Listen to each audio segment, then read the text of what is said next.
Welcome on in, guys. Tobin here with you. Thanks for checking out the channel. If you guys could subscribe here, that'd be cool. If you guys could also subscribe to the QAM YouTube page, I'll link that in the description. You guys can watch Tobin and Leroy every single weekday, 10 a.m. to 2 p.m. NFL Combine is going on as they'll start the workouts tomorrow. Now is time for the yakety yak. The coaches speak yesterday. The GMs speak today. Chris Grier giving his take on where things stand with Tua Tagovailoa. And apparently they are going to meet with Tua's agent in Indianapolis this week and see where things are at. I'm seeing from Cam Wolf's tweet that he said Grier's hopeful that they can get a deal done in the offseason, an ideal before training camp. But big money QB deals, quote, rarely come together quickly. And we'll see what's what. We'll see where they're at. The one thing you would say about Chris Grier, and whatever your thought of his resume, you know the guy likes to swing big. You know that he likes to make big splashy deals. The draft history is very, I would say, up and down. But I think that as we saw last year with the Christian Wilkins, I think the Dolphins do have a point where they will say no to things. They had that with Christian Wilkins. In fact, he had said in this same press conference that, they were very close to the Christian Wilkins deal last year and just never ended up, getting to that finish line. So I don't think that the Dolphins are going to get bullied into a Tua Tagovailoa deal because there's really not this looming thought that you're going to lose him. But this was the beauty. I remember last year. I remember this being a thing last year, and we were talking about the fifth-year option, and everybody was going, "Oh, you can't even give him the fifth-year option. This should be his last year." I remember distinctly that my opinion of that was, after seeing what Daniel Jones was going to get, this seems crazy that you wouldn't want a quarterback for on the books at least $20 million. That seems insane to me. But that was just my simpleton approach to all of this. And this year, I think there is more gray area to it with this Miami Dolphins thing. We have such a fan base right now. I think most people want Tua long term, and I do think that overwhelmingly out of the Twitter echo chamber, I think that he's a very popular Dolphin. I think he's a very popular quarterback. And I think that most people think that he's good and thinks that he can be good. I do think that there's a lot of Dolphin fans that are pissed off and they're scarred and they're sick of 24 years of no playoff wins. And, until you get to that point, we could talk about fun or record numbers and all that stuff. You're just another spoke in the, mediocre wheel, if you will, for the Miami Dolphins. So to the Dolphin fans out there that are anti-Tua, I would say this: he's going to be the quarterback this year. There's not going to be a surprise they take a QB in the first round. They're not going to go get Justin Fields. They're not going to go get Kirk Cousins. They're not going to go in some surprise direction. They're not going to go get Russell Wilson. He is, for all intents and purposes, the coach's guy. And Mike McDaniel, if you listen to his press conference yesterday, basically said, I not only have faith in him, but I got more faith in him now than when I ever did, when I first met him. Absolutely. I think one of the cool things in this organization is how communicative and how well I work with Chris Grier, and as well as how I can separate what my job is and what his job is and how we move forward.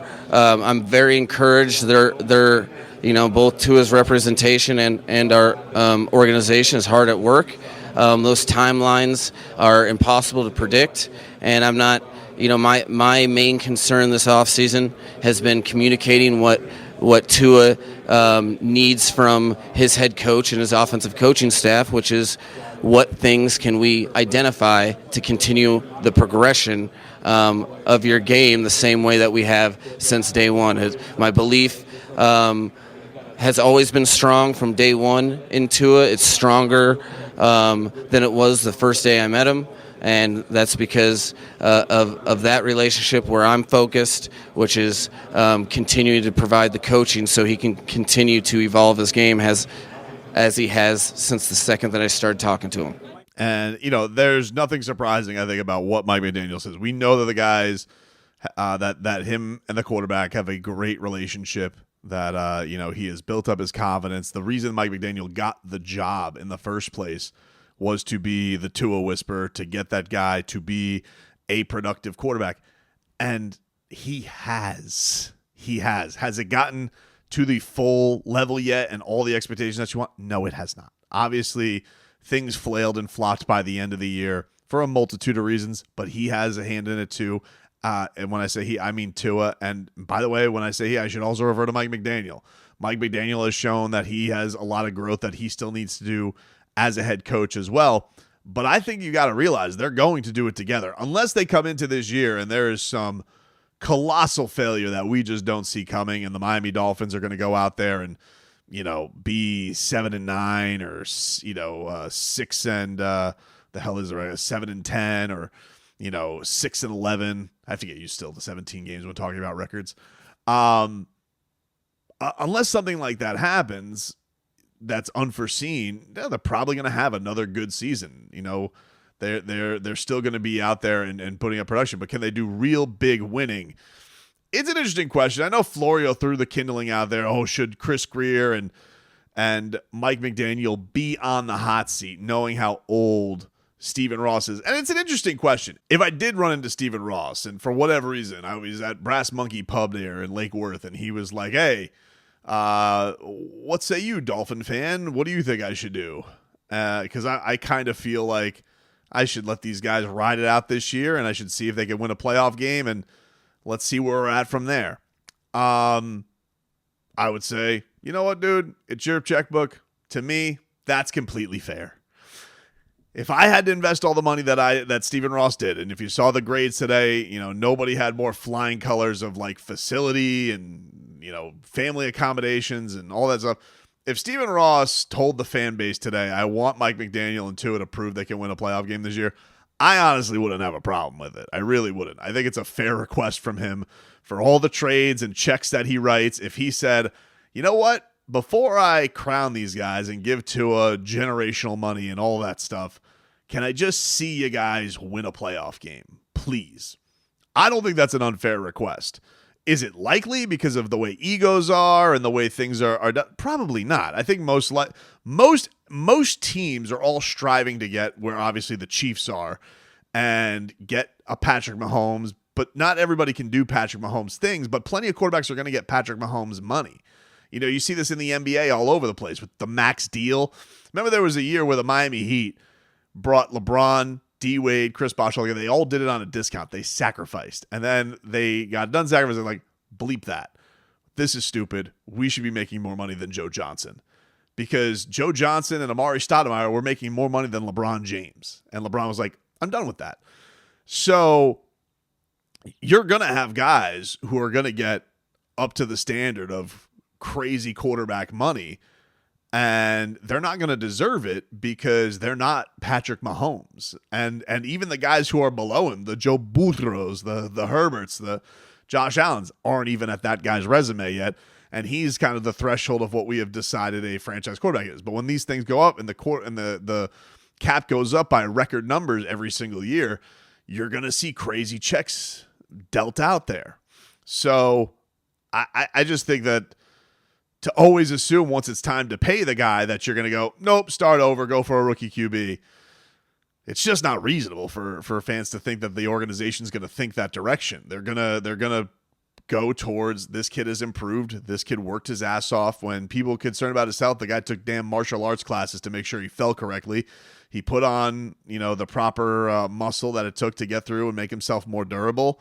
He got through a full season because everybody's complaint last year was, well, you can't give him the 5th-year option because you can't trust his health. You can't trust the concussions, which, by the way, Chris Grier did say today, not an issue when it comes to the negotiations with it. So I don't mean to play both sides of this because ultimately I'm a Tua fan. I believe Tua. I think the Dolphins can win a Super Bowl with Tua Tagovailoa. Is he perfect? Does he have his flaws? Yes, but basically everybody other than 15 in Kansas City has shown that they have flaws, and you got to find a way right now to get over that juggernaut. And playing wheel and deal the quarterback and hope that Mike McDaniel, look what he can make Justin Fields. Like, I think that's a stupid way to go. I think the Dolphins are a lot closer to getting to the Super Bowl with Tua than they are starting over again. I don't think he's Ryan Tannehill. I don't think that he's in that category of I don't know that this guy's good. I know he's good. I think that the guy is a good quarterback. It's just a matter of him. Can he show that he can be good enough to get them over the top? Tannehill, I was always I don't think he's that good. I think he's fine. But I'm having a lot more fun watching Dolphin games with Tua at quarterback than I ever was with Ryan Tannehill. Tannehill bored me to death, and that era bored me to death. Some other notes of Chris Grier. He did say that they're going to talk to Christian Wilkins' agents at the Combine. No surprise there.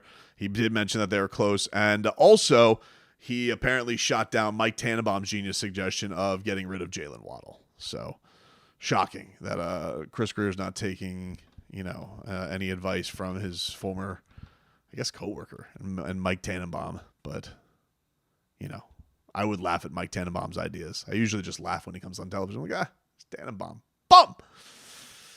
But, what do I expect from Jet Up? They're always going to have their little clown car up on the program.